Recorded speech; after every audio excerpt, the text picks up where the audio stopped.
Hello everyone, Vicentio from HDTV Test here.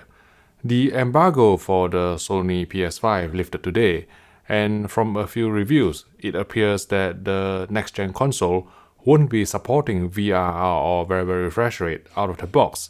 So I'm quoting a tweet here by Mr. John Littleman, who is a fellow content creator at Digital Foundry, and he's mentioning that he is disappointed with the lack of VRR on the Sony PS5.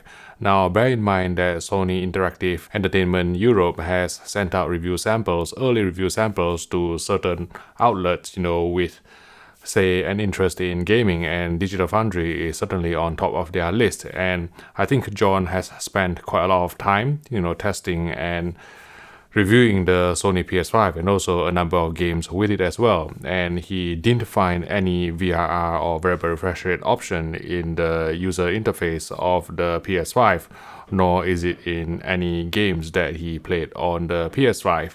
Now, there is a theory that maybe VRR can only be enabled on a game-by-game basis, because if you pay attention to John's tweets subsequent to his original tweet, basically he's saying that even though the console supports 4K 120Hz output, it needs to be enabled in the game itself rather than on the system user interface. So that may be a reason why VRR is not enabled, because none of the games support it yet.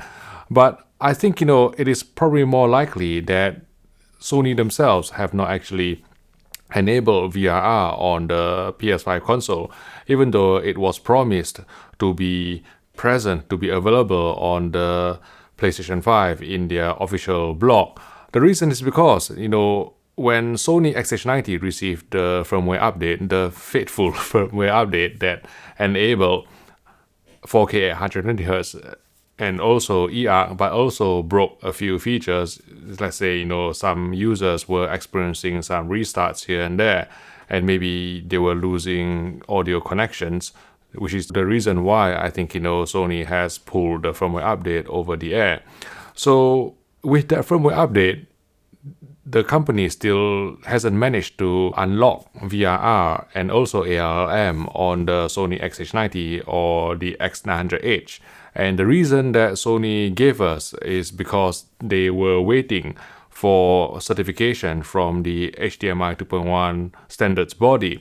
So remember that HDMI 2.1 is governed or say stipulated by this organization called the HDMI Forum, and they usually do a final specification or final ratification process. And I think that the final ratification process for the VRR component and also maybe ARLM in the 2.1 specs has just been finalized, which is why Sony had some sort of delay in terms of rolling out VRR on the XH90, and that may apply to the PlayStation 5 as well. And I think it will definitely come, because it is clearly written in Sony's own official PlayStation blog, and I think it's just a case of waiting, or maybe there may be a game out there that can actually unlock this feature. For those of you who are not aware, the reason why VRR is so important for an immersive gameplay is because it allows for